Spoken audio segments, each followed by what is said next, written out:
ये लेक्चर ताओ पर बहुत सालों पहले बोले गए थे, लेकिन जरा सोचिए, उस समय न इंटरनेट था, न मोबाइल, न टीवी और न ही किसी तरह का आधुनिक रिकॉर्डिंग डिवाइस।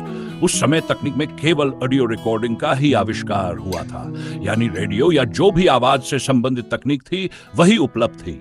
फिर भी ये ज्ञान रिकॉर्ड हुआ और आज हमारे पास उपलब्ध है। अब इतने सालों में लोग बदले हैं, समय बदला है और विचारधाराएं भी बदली है, तो क्या थी ताओ की ताजगी है? दोस्तों, ताओ इन अ नटशेल सीरीज में आपका स्वागत है।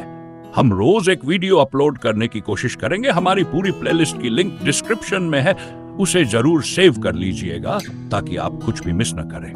सीन्स, हम समझते हैं कि कुछ मित्रों को उस पुरानी आवाज और शैली की कंडीशनिंग हो गई है, इसीलिए हम कोशिश कर रहे हैं कि किसी तरह उस कंडीशनिंग को हटाया जाए ताकि आप किसी आवाज या शब्दों के जाल में न फंसे और ताओ के अनुभव में उतर सके।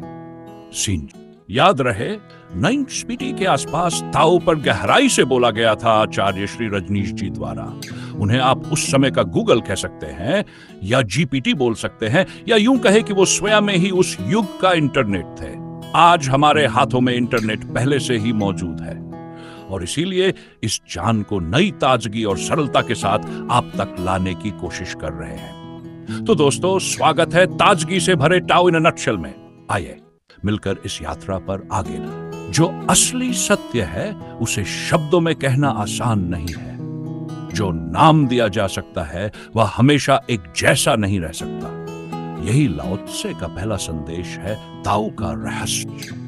लाओ त्से कौन थे? लाओ त्से एक प्राचीन चीनी दार्शनिक और ताओ ते चिंग के रचयिता थे। माना जाता है कि वह लगभग 6वीं या 4वीं शताब्दी ईसा पूर्व में रहे।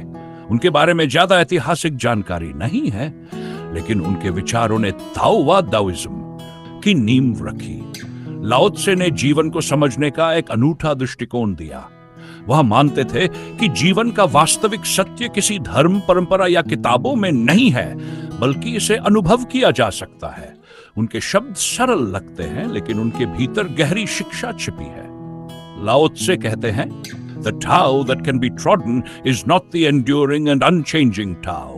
The name that can be named is not the enduring and unchanging name. यानी जिस रास्ते पर हम चल सकते हैं वह असली और हमेशा का रास्ता नहीं है, और जिसे हम नाम दे सकते हैं वह सच्चा और स्थायी नाम नहीं है। सोचिए, अगर आप आकाश को कागज पर उतारना चाहें, जो आप बनाएंगे वह असली आकाश नहीं होगा, वह सिर्फ आकाश का नाम या प्रतीक होगा। असली आकाश तो वह है जो सबको अपने भीतर समेटे हुए है।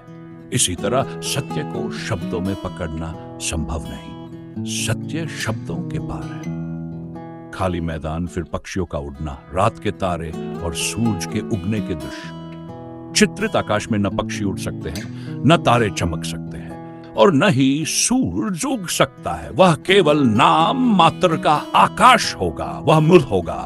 यही बात लाओ त्से सत्य के लिए कहते हैं। शब्दों में बंधा हुआ सत्य अपनी गहराई खो देता है। लाओ त्से का कहना है कि असली सत्य को केवल अनुभव किया जा सकता है, शब्दों, किताबों या परिभाषाओं से नहीं। उन्होंने अपने जीवन से सत्य को जाना और उसे दूसरों तक पहुंचाने की कोशिश की, लेकिन जब भी वह इसे शब्दों में कहने का प्रयास करते, सत्य अपनी सच्चाई खो देता।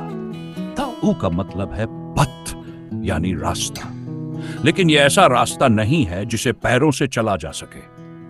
यह वह मार्ग है जो हमें जीवन की गहराई तक ले जाता है। लाओ त्से हमें सिखाते हैं कि ताओ को समझने के लिए हमें शब्दों और परिभाषाओं से मुक्त होना पड़ेगा। इसे सिर्फ महसूस किया जा सकता है। यह था लाओ त्से के ताओ ते चिंग के पहले सूत्र का सार। यह सिर्फ शुरुआत है, लेकिन यह हमें गहरे सत्य की ओर ले जाती है। क्या हम इस सत्य को महसूस कर सकते हैं? क्या हम शब्दों से परे जाकर ताओ को जान सकते हैं? यह यात्रा हमारी है। अगली बार हम ताओ के दूसरे सूत्र बात करेंगे। तब तक ताओ को अपने जीवन में हर पल महसूस करें। धन्यवाद।